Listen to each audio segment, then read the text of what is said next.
अगर मैं आपसे पूछूं कि ट्रेडिंग से पैसे कमाने के लिए सबसे ज्यादा इंपॉर्टेंट क्या है, तो कोई कहेगा कि स्ट्रैटेजी इंपॉर्टेंट है, कोई कहेगा रिस्क मैनेजमेंट इंपॉर्टेंट है। लेकिन मुझे लगता है कि सबसे ज्यादा इंपॉर्टेंट यह है कि कहां पर आप एंट्री लेते हैं, कहां पर आप अपना स्टॉप लॉस रखते हैं और कहां पर आपका टारगेट है। क्योंकि अगर मान लीजिए आपने गलत जगह पे एंट्री ली, थोड़ा लेट एंट्री ले ली, तो आपका प्रॉफिट कम हो सकता है या फिर आपको लॉस भी हो सकता है। अगर आपने गलत स्टॉप लॉस लगा लिया तो हो सकता है कि शेयर की प्राइस जो है आपके स्टॉप लॉस को हिट करके वापस बढ़ जाए। और अगर आपने गलत टारगेट रख लिया तो हो सकता है कि शेयर की प्राइस आपके टारगेट के पहुंचने से थोड़ा पहले से ही रिवर्स कर जाए और आपका टारगेट हिट ही ना हो। यानी ट्रेडिंग में एंट्री, स्टॉप लॉस और टारगेट सबसे ज्यादा इंपॉर्टेंट है। तो इसको सही तरीके से कैसे लगाना है ये आज की वीडियो में मैं आपको सिखाने जा रहा हूं, तो वीडियो को ध्यान से जरूर देखिएगा। लेकिन उससे पहले अगर वीडियो देखने के बाद आपको वीडियो पसंद आएगी ना, तो वीडियो को लाइक जरूर कर दीजिएगा और हाँ, हमारे चैनल को सब्सक्राइब भी जरूर कर दीजिएगा अगर आप स्टॉक मार्केट के बारे में डिटेल में सीखना चाहते हैं तो।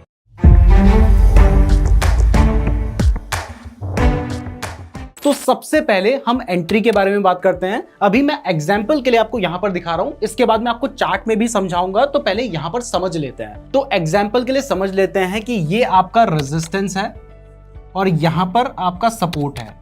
तो सपोर्ट एंड रेजिस्टेंस के अकॉर्डिंग जब भी कोई शेयर की प्राइस अपने रेजिस्टेंस को ऊपर की तरफ ब्रेक कर देती है, तो इसका मतलब होता है कि यहां से शेयर की प्राइस बढ़ सकती है। यानी इसके हिसाब से जैसे ही शेयर की प्राइस ने अपने रेजिस्टेंस को ब्रेक कर दिया है, उसके बाद आप उसमें एंट्री ले सकते हैं। जनरली ट्रेडर्स क्या करते हैं कि जैसे ही कैंडल ने अपने रेजिस्टेंस को ब्रेक कर दिया ना, वैसे ही वो उसमें एंट्री ले लेंगे। अब इसके बाद क्या होता है कि कई बार शेयर की प्राइस अपने रेजिस्टेंस को ब्रेक करने के बाद नीचे चली जाती है और यहां पर उनको लॉस हो जाता है। तो सही जगह पर एंट्री कहां पे लेनी चाहिए? तो देखिए, कोई भी स्ट्रेटजी के अकॉर्डिंग, ये मैं आपको सिर्फ एग्जांपल के लिए स्ट्रेटजी लेकर चल रहा हूं, तो हर स्ट्रेटजी में काम करता है। लेकिन यहां पर अगर मान लीजिए शेयर की प्राइस ने अपने रेजिस्टेंस को ब्रेक कर दिया है, तो इस केस में जिस कैंडल ने अपने रेजिस्टेंस को ब्रेक किया है, आपने वहां पर एंट्री नहीं लेनी है। यानी इस कैंडल में आप एंट्री नहीं लेंगे। जब ये कैंडल क्लोज हो जाती है, उसके बाद वाली कैंडल में आपको एंट्री लेनी है। यानी जिस कैंडल ने ब्रेक किया है ना, उस कैंडल को पहले क्लोज होने दीजिए। अगर मान लीजिए 1 मिनट की कैंडल है, तो पहले पूरा 1 मिनट होने दीजिए। उसके बाद जब दूसरी कैंडल बनने लगती है और वो कैंडल आपको दिखाई देती है कि उसके बाद भी शेयर की प्राइस ऊपर को जा रही है, तो जब ये इसके ऊपर चली जाती है, तब आप बाय कीजिए। जैसे मान लीजिए यहां पर अगर मान लीजिए 100 रुपए की प्राइस है, तो जब शेयर की प्राइस इस कैंडल के क्लोज होने के बाद 100 रुपए से ऊपर चली जाती है, यानी 100 रुपए और 5 पैसे पे चली जाती है, तब आप बाय कर सकते हैं। और अगर आपको ज्यादा सेफ चलना है तो फिर आप 101 रुपए पे बाय कर सकते हैं। तो एंट्री लेने का सही तरीका ये होता है। डोंट वरी, इसको मैं आपको चार्ट पे भी दिखाऊंगा। अभी मैंने आपको सिर्फ समझाने के लिए बताया है, जब चार्ट में दिखाऊंगा तो वहां पर आपको और क्लियर हो जाएगा। लेकिन यहां पर आपके माइंड में एक क्वेश्चन आ रहा होगा, और वो क्वेश्चन ये है कि मैं 105 पैसे पे एंट्री कैसे लूं? मतलब मेरी एग्जैक्ट एंट्री 105 पैसे पे कैसे हो सकती है, या मुझे 101 पे भी लेना है तो वो एग्जैक्ट कैसे हो सकती है? तो इसके लिए जब भी आप एंट्री ले रहे हैं ना, वहां पर आपको लिमिट ऑर्डर का यूज करना है, आपको मार्केट ऑर्डर का यूज नहीं करना है। अगर आप मार्केट ऑर्डर पे एंट्री लेंगे तो वहां पर आपकी एंट्री थोड़ा ऊपर हो सकती है, थोड़ा नीचे हो सकती है, और कई बार ऊपर एंट्री होगी और उसके बाद अचानक से प्राइस गिर जाएगी।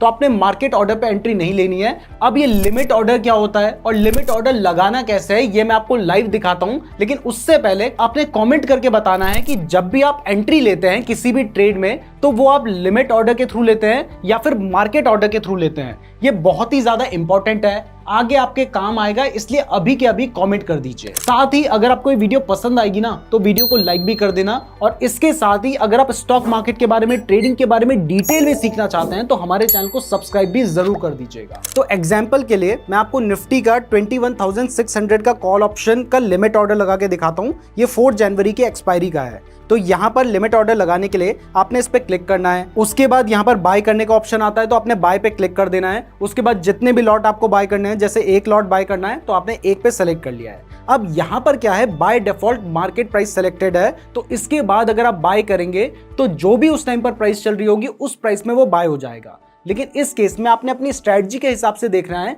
कि आपको किस प्राइस पे बाय करना चाहिए। तो अगर आपको दिखाई देता है कि आपको 100 रुपीज एंड 5 पैसे की प्राइस पे बाय करना चाहिए, तो आप यहाँ पे क्या कीजिए, आप लिमिट पे क्लिक कीजिए और यहाँ पर अपनी प्राइस लगा दीजिए 100 रुपीज एंड 5 पैसा। अब ये लगाने के बाद जब आप अपना लिमिट ऑर्डर लगा देंगे और उसको कंफर्म कर देंगे, तो इसके बाद जब बाय होगा तो वो एग्जैक्टली 100 रुपीज एंड 5 पैसे की प्राइस पे ही बाय होगा, और अगर प्राइस 100 रुपीज एंड 5 पैसा जाएगी तभी बाय होगा, अदरवाइज आपका ऑर्डर एग्जीक्यूट नहीं होगा। तो ऐसे आप बिल्कुल सही तरीके से ट्रेड लेंगे। तो एंट्री लेते हुए एक बहुत बड़ी प्रॉब्लम है कि लोग मार्केट प्राइस पे बाय कर लेते हैं, जिससे उनकी एंट्री थोड़ी महंगी होती है और उस वजह से उनका प्रॉफिट कम हो जाता है और कई बार लॉस भी हो जाता है। तो हमेशा लिमिट ऑर्डर का यूज कीजिए और अपनी स्ट्रेटजी के हिसाब से देखिए कि कहां पर आपको बाय करना है और एग्जैक्टली वहीं पर बाय कीजिए। तो अब आपको एंट्री क्लियर हो गई है, तो चलिए अब स्टॉप लॉस के बारे में समझते हैं। आगे इसको चार्ट में भी देखेंगे। अभी तक वीडियो को लाइक नहीं किया तो वीडियो को लाइक कर दीजिए। और हाँ, अगर आप ट्रेडिंग के लिए बेस्ट डीमैट अकाउंट खुलवाना चाहते हैं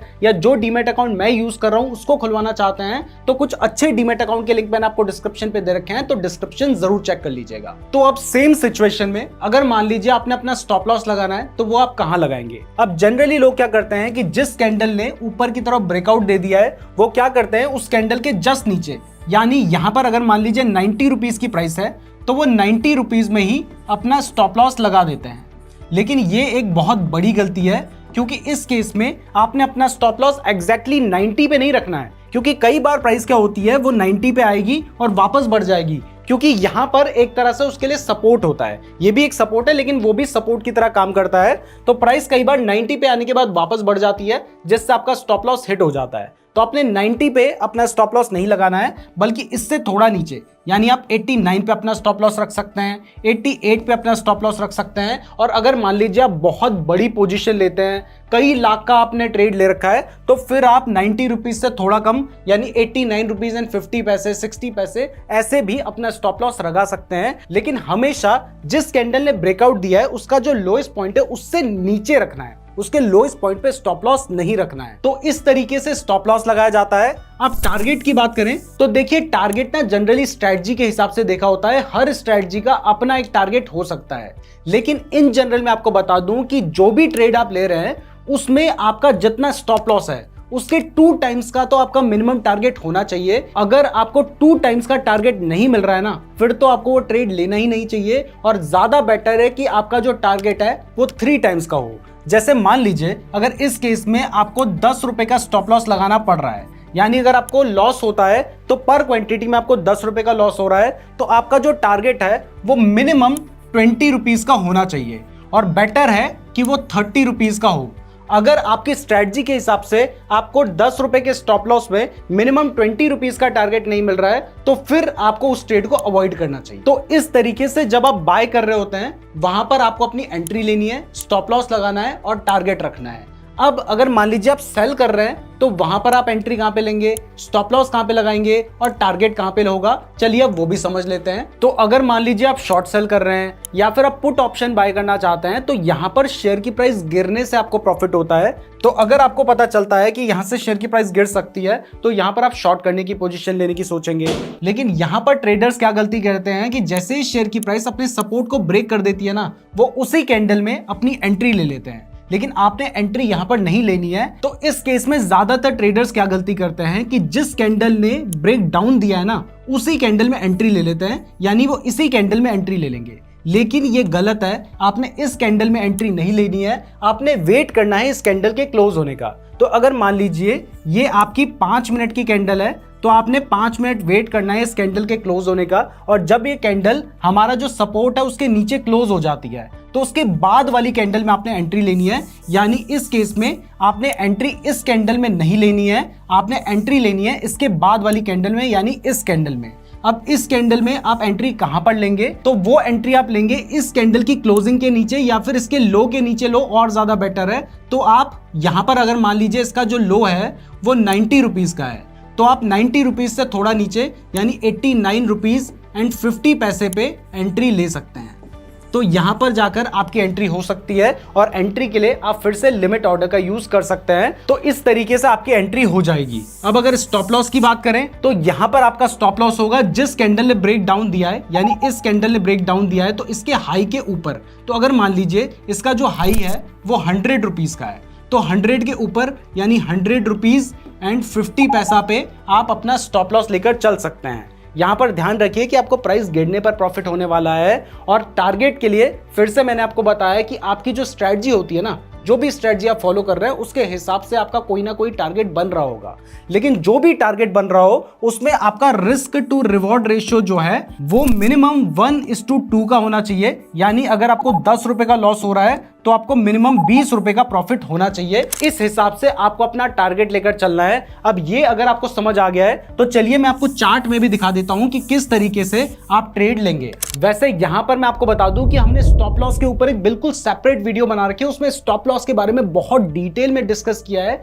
तो अगर आप उस वीडियो को देखना चाहते हैं तो आप यूट्यूब में सर्च कर सकते हैं नीरज जोशी स्टॉप लॉस और ये वाली वीडियो को देख सकते हैं, या फिर डिस्क्रिप्शन में आपको लिंक मिल जाएगा। तो अब डायरेक्टली चार्ट में चलते हैं। तो आ गए हैं हम चार्ट पर। यहां पर हम 1 मिनट की कैंडल का यूज कर रहे हैं। आपको 1 मिनट की कैंडल का यूज करना चाहिए, 5 मिनट की कैंडल का यूज करना चाहिए, 15 मिनट की कैंडल का यूज करना चाहिए। इसके ऊपर भी हमने एक सेपरेट वीडियो बना रखी है, उस वीडियो का लिंक भी डिस्क्रिप्शन पे दिया गया है, या फिर आप यूट्यूब में सर्च कर सकते हैं Neeraj Joshi best time frame और इस वाली वीडियो को देख सकते हैं। ये मैं आपको सिर्फ एग्जाम्पल के लिए बता रहा हूं। आपने इससे पहले जो स्ट्रेटजी बताई थी उसको भी फॉलो नहीं करना है, इस स्ट्रेटजी को भी फॉलो नहीं करना है। यहां पर मैं आपको सिर्फ एंट्री, एग्जिट और स्टॉप लॉस सिखाना चाह रहा हूं, तो मैं यहां पर एग्जांपल्स का यूज कर रहा हूं, तो इन्हें एग्जांपल की तरह ही लीजिएगा। तो यहां पर हम जिस स्ट्रेटजी का यूज कर रहे हैं उसमें जब भी शेयर की प्राइस अपने मूविंग एवरेज को ऊपर की तरफ क्रॉस करती है तो हम बाय कर लेते हैं, और जब नीचे की तरफ क्रॉस करती है तब हम शॉर्ट सेल कर लेते हैं। तो इस स्ट्रेटजी के हिसाब से हम कहां पर बाय करते, हमारा स्टॉप लॉस कहां पर होता, हमारा टारगेट कहां पर होता, चलिए इसको समझते हैं। तो सबसे पहले हमें इस स्ट्रेटजी का यूज करके बाइंग कैसे करनी है, अपना स्टॉप लॉस कहां पे लगाना है बाइंग के अकॉर्डिंग, और अपना टारगेट कैसे रखना है उसको हम समझेंगे। और उसके बाद मैं आपको बताऊंगा कि सेलिंग के केस में आपकी एंट्री कहां पे होगी, आपका स्टॉप लॉस कहां पर होगा और आपको टारगेट कैसे रखना है। तो चलिए इसको डिटेल में समझते हैं, ध्यान से यहां पर देखिएगा। तो इस स्ट्रेटजी के अकॉर्डिंग जो हमारा 50 पीरियड का मूविंग एवरेज है, जो कि आपको ग्रीन कलर की लाइन नजर आ रही है, इसको जब शेयर की प्राइस ऊपर की तरफ ब्रेक कर देती है तब हमें बाय करना होता है। तो यहां पर आप देख सकते हैं इस कैंडल ने हमारे 50 पीरियड के मूविंग एवरेज को ऊपर की तरफ ब्रेक कर दिया है, यानी यहां पर हमें बाय करना है। लेकिन मैंने आपको बताया है कि जिस कैंडल ने ब्रेकआउट दिया है आपने उस कैंडल में कभी बाय नहीं करना है, पहले उस कैंडल को क्लोज होने दीजिए। तो देखिए ये कैंडल हमारे 50 पीरियड के मूविंग एवरेज के ऊपर यानी यहां पर क्लोज हो गई है। तो इसके बाद वाली कैंडल में यानी इस कैंडल में हमें बाय करना होगा। हमारा जो स्टॉप लॉस होगा वो मैंने आपको बताया है कि जिस कैंडल ने ब्रेकआउट दिया है उसके नीचे, यानी यहां पर आपका स्टॉप लॉस होगा, एग्जैक्ट नीचे नहीं, थोड़ा नीचे आपने स्टॉप लॉस रखना है।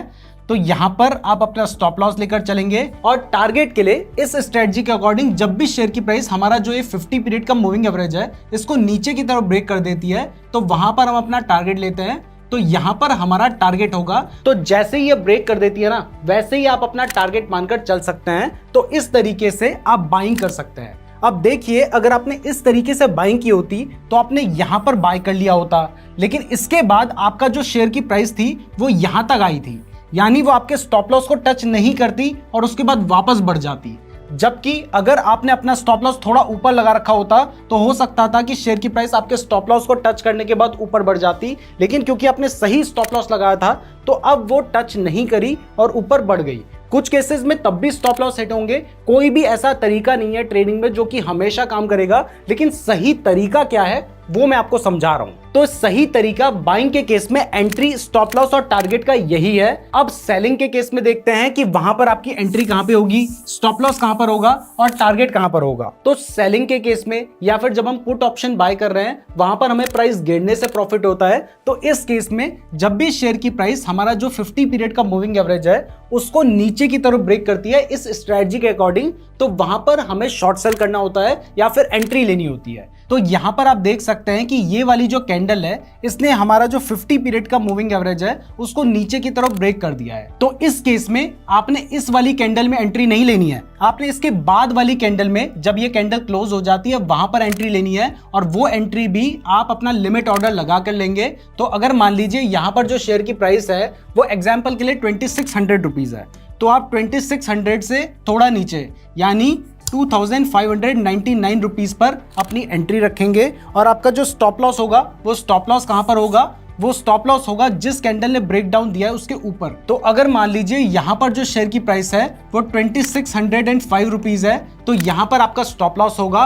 और टारगेट के लिए जब तक शेयर की प्राइस हमारा जो 50 पीरियड का मूविंग एवरेज है उसको ऊपर की तरफ ब्रेक नहीं करती है, वहां तक का हम टारगेट लेकर चल सकते हैं। तो इस केस में आप देख सकते हैं कि यहां पर शेयर की प्राइस ने हमारे 50 पीरियड के मूविंग एवरेज को ऊपर की तरफ ब्रेक कर दिया है, तो यहां पर आप अपना टारगेट लेकर चल सकते हैं।